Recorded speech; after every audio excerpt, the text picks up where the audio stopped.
விருதுநகர் மாவட்டம் ஸ்ரீவில்லிபுத்தூர் அருகே வருமானத்துக்கு அதிகமாக சொத்து சேர்த்துள்ளதாக கூறிய விவசாயி நெஞ்சில் எட்டி உதைத்த ஊராட்சி செயலாளருக்கு சொந்தமான இடங்களில் பல்வேறு அதிகாரிகள் சோதனை மேற்கொண்டுள்ளனர். இதுகுறித்தான விவரங்களோடு இணைந்திருக்கிறார் செய்தியாளர் மணிவண்ணன். இது குறித்தான கூடுதல் விவரங்கள் என்ன பதிவிடல? வணக்கம். விருதுநகர் மாவட்டம் ஸ்ரீவில்லிபுத்தூர் அருகே பிள்ளையார்குளம் ஊராட்சியில் பணியாற்றிய ஊராட்சி செயலர் தங்கப்பாண்டியன் இவர் 2023ஆம் ஆண்டில் அதாவது காந்தி ஜெயந்தி அன்று நடைபெற்ற கிராம சபை கூட்டத்தில் அம்மையப்பன் என்ற விவசாயி தங்கப்பாண்டியன் வருமானத்துக்கு அதிகமாக சொத்து சேர்த்துள்ளார் என பல்வேறு முறைகேடுகளில் ஈடுபடுகிறார் என்று கிராம சபை கூட்டத்தில் கூறினார். அதனால் ஆத்திரமடைந்த தங்கப்பாண்டியன் விவசாயி அம்மையப்பனை நெஞ்சில் காலால் மிதித்து உதைத்த சம்பவம் தமிழகம் முழுவதும் பெரும் பரபரப்பை ஏற்படுத்தியது.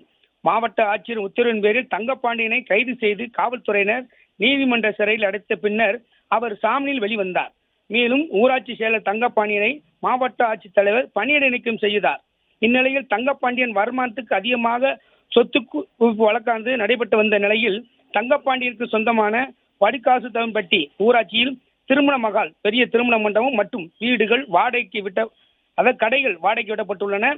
மற்றும் பிள்ளையார்குளம் ஊராட்சியில் உள்ள தங்கப்பாண்டியனுக்கு சொந்தமான விவசாய நிலங்கள், தோப்புகள், தென்னந்தோப்பு, வாழைத்தோப்பு என பல இடங்களில் இன்று காலை 10 மணி முதலே லஞ்ச ஒழிப்பு மற்றும் ஒழிப்புத்துறை அதிகாரிகள், வருவாய்த்துறை அதிகாரிகள், பொதுப்பணித்துறை, மின்சாரத்துறை அளவீடு பணிகள் செய்து வருகின்றனர்.